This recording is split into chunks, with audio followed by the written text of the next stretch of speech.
कार्तिक मातम। सूत जी ने कहा, इतनी कथा सत्य ब्रह्मा को सुनाकर भगवान श्री कृष्ण संध्या करने को महल में चले। ये कार्तिक मास का व्रत भगवान विष्णु को अति प्रिय है तथा भक्ति को प्रदान करने वाला है। रात्रि जागरण, प्रातः काल का स्नान, तुलसी वट सिंचन, उदापन और दीपदान, ये 5 कर्म भगवान विष्णु को प्रसन्न करने वाले हैं, इसलिए इनका पालन अवश्य करना चाहिए। ऋषियों ने कहा, भगवान विष्णु का प्रिय अधिक फल देने वाला, शरीर के रोम रोम को प्रसन्न करने वाला जो कार्तिक महात्म आपने कहा है, मोक्ष की चाहना करने वाले ये भोग के इच्छुक मनुष्य को ये व्रत अवश्य में करना चाहिए। किंतु हम एक बात आपसे पूछना चाहते हैं, वह ये है कि यदि कार्तिक मास का व्रत करने वाला किसी संकट में फंस जाए, तो वह जंगल में हो अथवा जे किसी रोग से ग्रस्त हो जाए, तो फिर वह कार्तिक व्रत को किस प्रकार करे? क्योंकि जो विष्णु जी का अतिशय प्रिय और मुक्ति भक्ति प्रदान करने वाला व्रत किसी तरह भी नहीं छोड़ना चाहिए। श्री सूत जी ने उत्तर दिया, यदि कार्तिक व्रती किसी संकट में फंस जाए तो वीरता के साथ शंकर जी तथा भगवान विष्णु जी के मंदिर पास हों, उसमें जाकर रात्रि जागरण करे। अगर घना जंगल हो, फिर पीपल के पेड़ के नीचे अथवा तुलसी के पेड़ बन के में जाकर जागरण करे। भगवान विष्णु जी को मूर्ति सन्मुख बैठकर विष्णु जी का कीर्तन करे। ऐसा करने से 1000 गौओं के दान के बराबर फल मिलता है। जो मनुष्य विष्णु जी के कीर्तन में बाजा बजाता है, उसे वाजपेयी यज्ञ के बराबर फल मिलता है। हरि कीर्तन से नृत्य करने वाले प्राणी को समस्त तीर्थों में स्नान करने का फल मिलता है।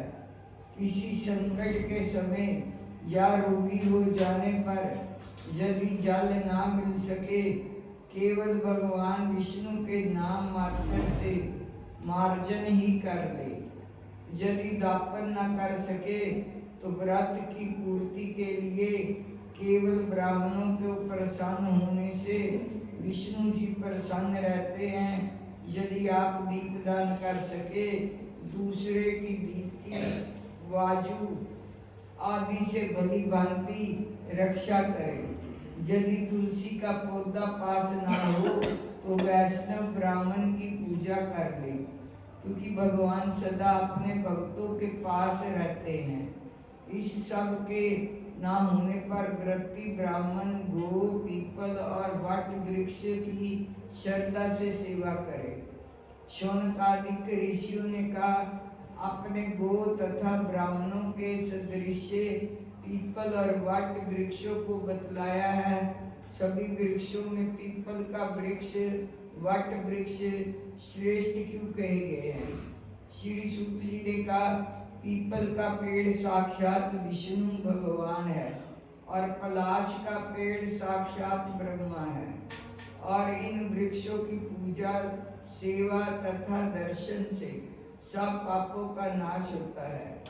ऋषियों ने कहा, हे प्रभु, हम लोगों को इसमें शंका है। ब्रह्मा, विष्णु और शंकर वृक्ष रूप क्यों हुए? आप कृपा करके हमें बतलाइए। श्री सूत जी ने कहा, प्राचीन काल में भगवान शंकर और पार्वती जी विहार कर रहे थे। उस समय उनके विहार में विघ्न डालने के विचार से ब्राह्मण का रूप धारण करके अग्निदेव वहां पर गए। विहार में आनंद का नाश हो जाने के कारण क्रोध में भरकर श्री पार्वती जी ने समस्त देवताओं को शाप दे डाला। पार्वती जी ने कहा, हे देवताओं, विषय सुख को कीट पतंगे भी जानते हैं, उसमें आप लोगों ने देवता होकर बिगड़ डाला है, इसलिए आप सब लोग वृक्ष हो जाओ। सूत जी ने कहा, इस प्रकार क्रोधित पार्वती जी के शाप से सब देवता वृक्ष हो गए। इसी कारण भगवान विष्णु तथा शंकर जी दोनों पीपल और वट हो गए। इसी कारण भगवान विष्णु का शनि देव के साथ योग होने के कारण केवल शनिवार को ही पीपल का स्पर्श करना चाहिए और किसी दिन नहीं। बोल साचे दरबार की जय, बोलो श्री स्वामी जी महाराज की जय।